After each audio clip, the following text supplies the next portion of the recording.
निर्वाण प्रथा सुनो सुनो ये बुद्ध कथा।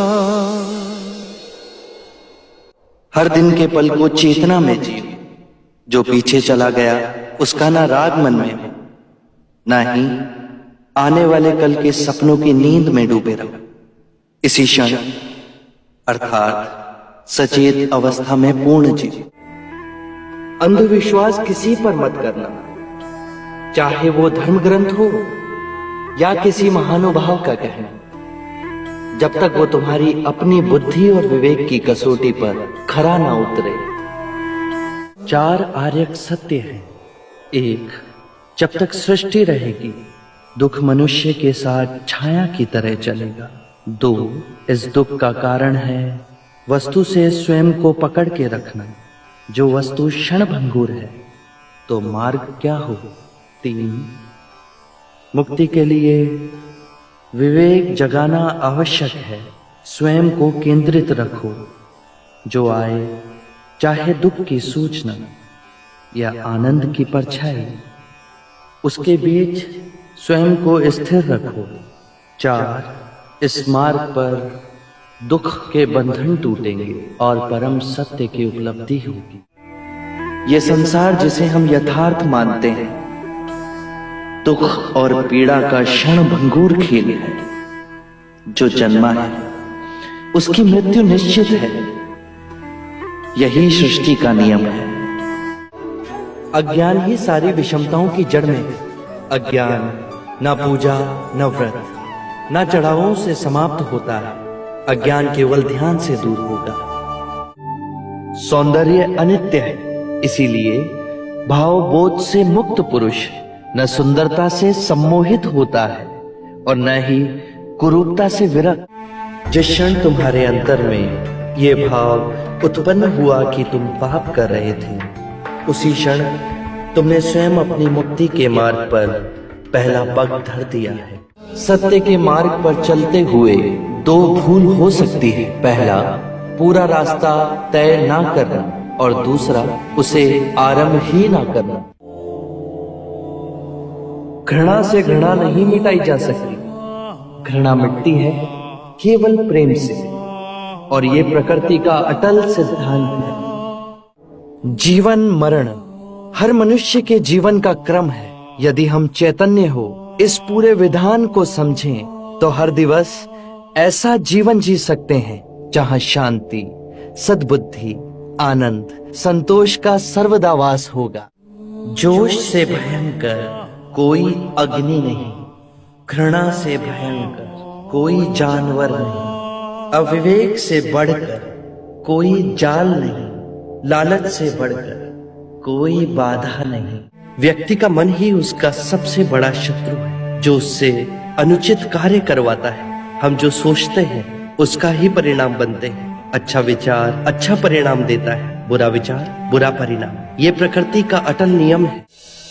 करुणा से ही हम दूसरे जीव की पीड़ा समझ सकते हैं, उसका दुख दूर कर सकते हैं।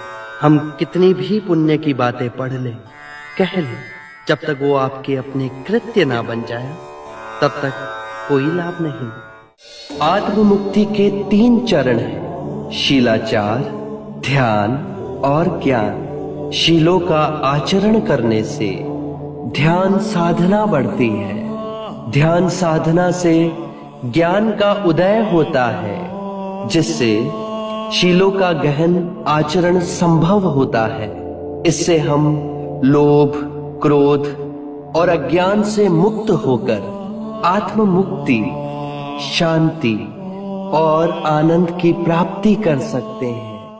इस शरीर रूपी जन्म में ही नहीं, शरीर के पश्चात वाली यात्रा में भी जैसा कर्म होगा वैसा ही फल होगा। जीवन का रहस्य है भय से मुक्त होना। कल क्या होगा, तुम्हारा या मेरा क्या होगा, किसी पे निर्भर ना होना। जैसे ही भय को अस्वीकार करोगे पूर्ण मुक्ति मिलेगी। धर्म और संघ हम सबके अंतर में है। जागने की क्षमता बुद्ध है, जाग के जिस पथ पर चले वो धर्म है, और अपने पूरे मन को एकत्र करना संग है। और ये तीनों रत्न हम सबके अंतर में ही है। कितने भी धार्मिक ग्रंथ पढ़ लो, कितना ही उन्हें कंठस्थ कर लो, यदि वो तुम्हारे जीवन के कृत्य ना बने तो समझना कुछ भी नहीं किया।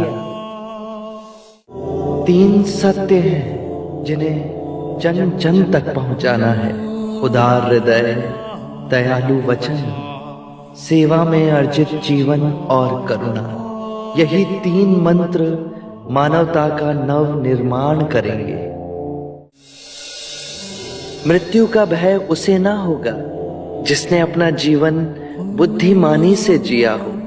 ये शरीर तो नश्वर है, पर मेरी वाणी, मेरे सूत्र बन सदैव आप लोगों के पथ को प्रकाशमयी करेंगे। अपो दीपो भव, अपना दिया स्वयं बनना, अपने बुद्ध को पहचानना।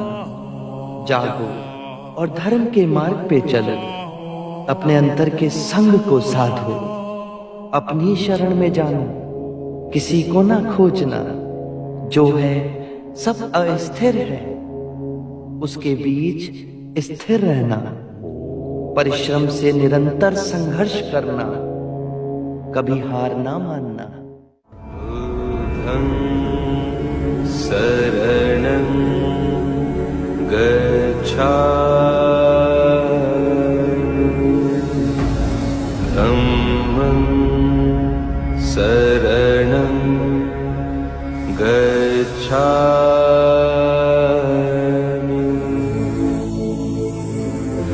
संघं शरणं गच्छामि।